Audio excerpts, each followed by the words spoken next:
Bonjour, c'est Nathalie, c'est le tirage de la semaine pour Symphonie d'Essence. Donc cette semaine, je vais faire un petit peu différemment, voilà, pour tester, pour changer. Avec ce tarot, je vais tirer juste une carte pour l'énergie globale de la semaine, voir sous quels aspects elle se présente. Donc, quelle énergie sera présente? Donc, on a le 5 des arbres qui nous parle de limite. Donc c'est le 5 de denier dans le tarot. Pour moi, cette carte, elle nous invite à sortir de notre zone de confort, à pouvoir se projeter, pouvoir concrètement faire un pas en avant, ou plusieurs,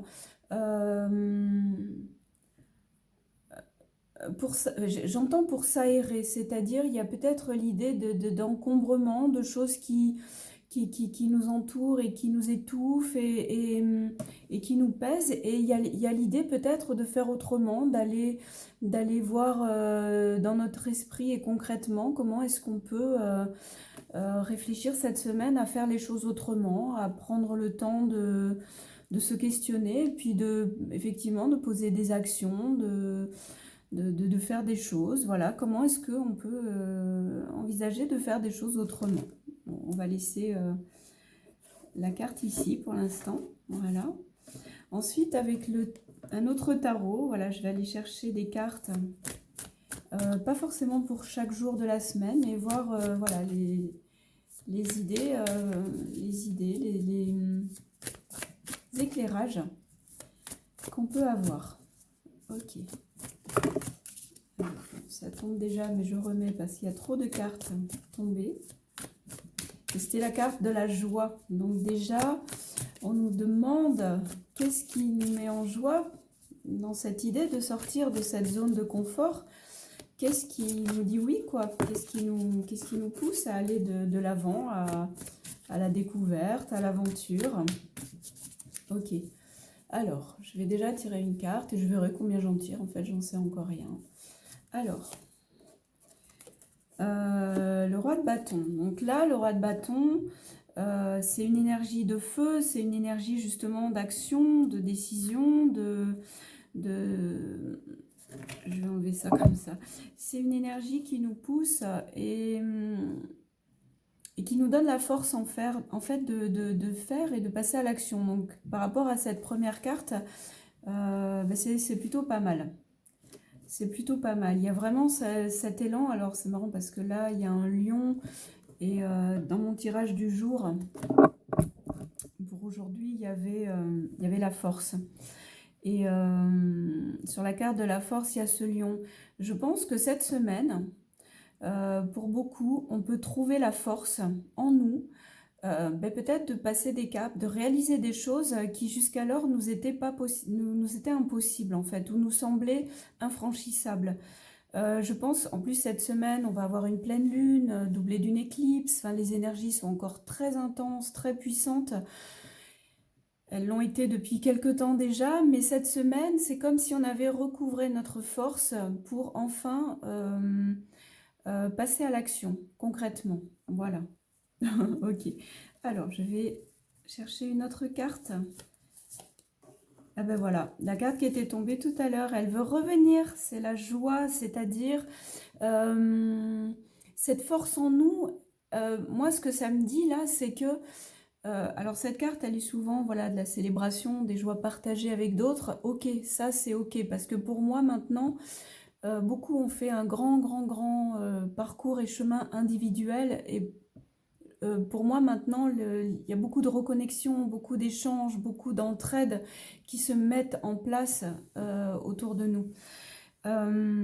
Pour moi, là, l'action, ce fait de changer, de quitter des situations, de sortir, d'aller vers ce nouveau, c'est vraiment quelque chose qui doit être guidé par notre joie, par notre enthousiasme, par ce qui fait oui en nous, en fait. Et c'est ça l'idée avec cette carte, c'est que prendre le temps d'accueillir nos idées, nos pensées, ce qu'on imagine, les petites synchronicités et voir en nous ce que ça fait, voir l'écho dans notre corps.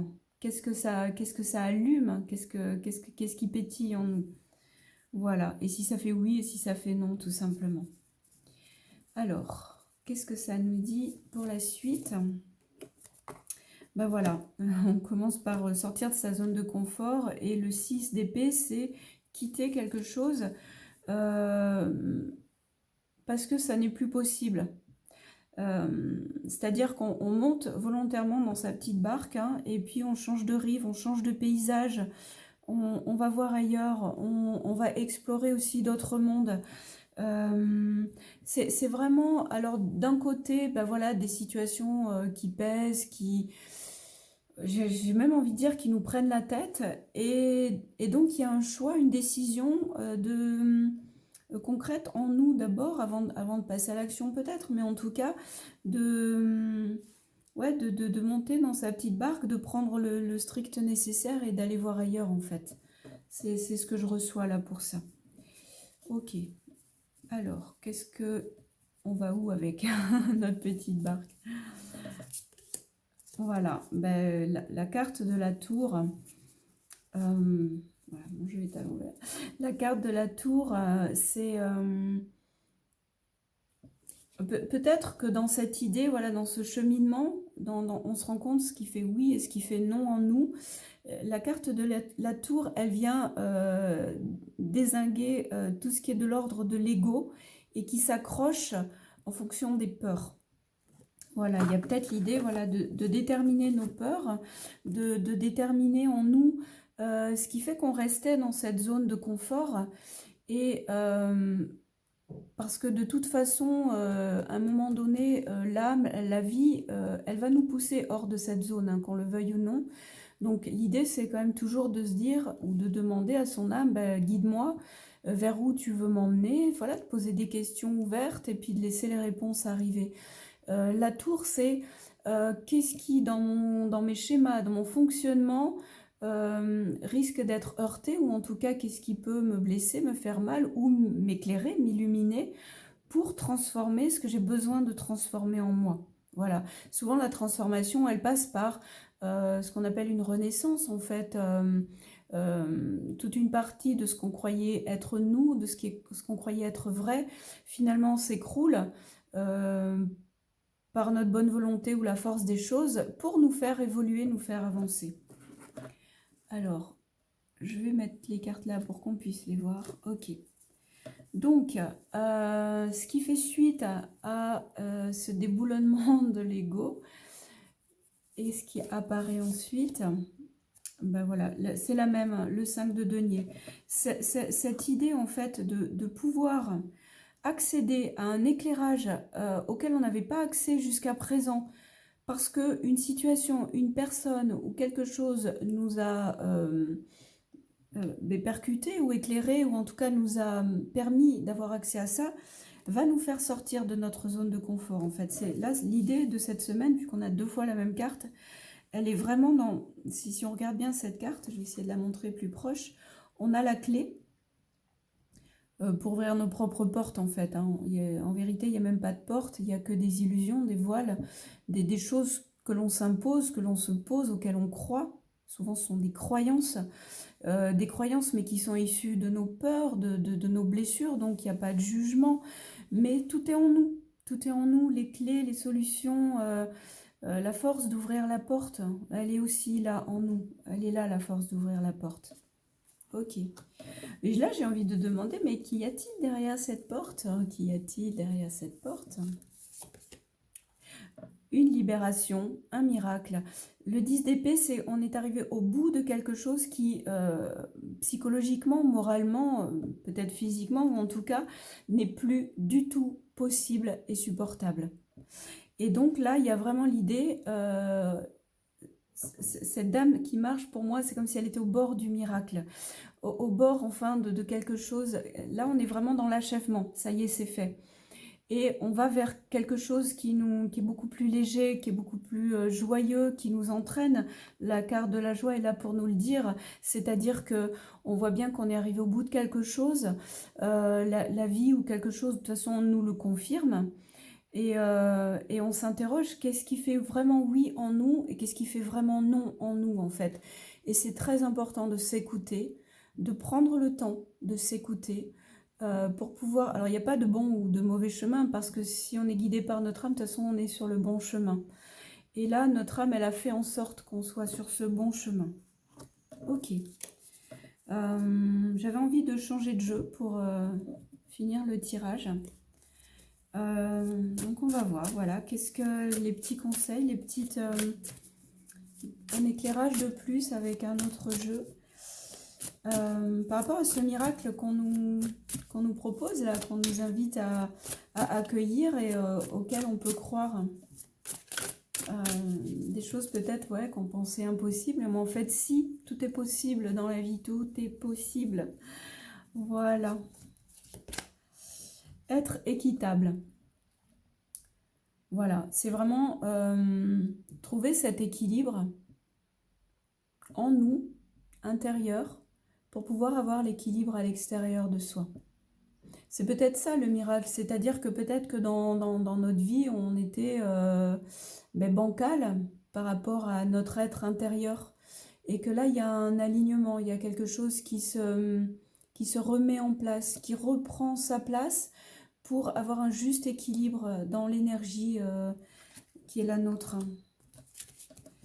Ok, alors, être équitable. Et ensuite, j'ai envie de demander quel est le cadeau. Quel est le cadeau? La co-création. Ça revient à cette carte-là de la joie, la co-création, c'est-à-dire... alors, il y a l'idée de la co-création en soi, donc... entre notre mental, notre esprit, notre âme, tout ça, c'est de la co-création, la source, les guides, les anges, vous les appelez comme vous voulez, ça n'a aucune importance. Mais il y a aussi la co-création avec les autres et la co-création avec des gens justement qui sont aussi dans cette connexion, dans cet alignement. Mais c'est extraordinaire ce qui se passe. On peut ouvrir la voie vers des choses qui sont nouvelles, novatrices dans l'idée de construire ce nouveau monde, cette nouvelle terre. Mettre du poids là-dedans, j'entends. Quel poids, moi, à mon niveau, je peux mettre là-dedans, guidé par ma joie. Voilà, je trouve ça plutôt sympa. Et puis, j'ai envie de tirer une dernière petite carte en mode conclusion pour cette semaine qui vient. Voilà, qu'est-ce que ça nous dit? Waouh, j'adore. Donc, cœur fidèle. Donc, il y a à la fois l'idée d'être, vous, restez fidèle à votre cœur, hein, vraiment, votre cœur est votre meilleur guide. Et peut-être aussi avec quelqu'un. Comment est-ce que ça vous parle? Voilà, j'ai envie de vous demander. Finalement, cette carte, elle parle à chacun de manière différente, chacun, chacune. N'hésitez pas à me dire en commentaire comment ça vous parle, cette carte. Moi, ça me parle d'une certaine façon, évidemment, mais voilà, c'est mon point de vue, c'est mon ressenti pour moi-même. Peut-être que pour vous, c'est différent. Donc, en tout cas, c'est la carte de conclusion. Je la trouve très, très belle. Et il y a vraiment aussi pour moi une notion de sagesse dans cette carte qui est liée à la chouette, bien évidemment. Elle est là aussi, la petite chouette, et elle est là. Donc c'est rigolo. On retrouve cette sagesse, en fait, la sagesse d'écouter son cœur. On va dire ça en conclusion, ça me plaît bien. Voilà, écoutez, j'espère que ça vous aura éclairé pour la semaine. Je vous remercie infiniment de m'avoir écouté. Je vous souhaite plein de belles choses pour cette semaine et je vous fais des gros bisous.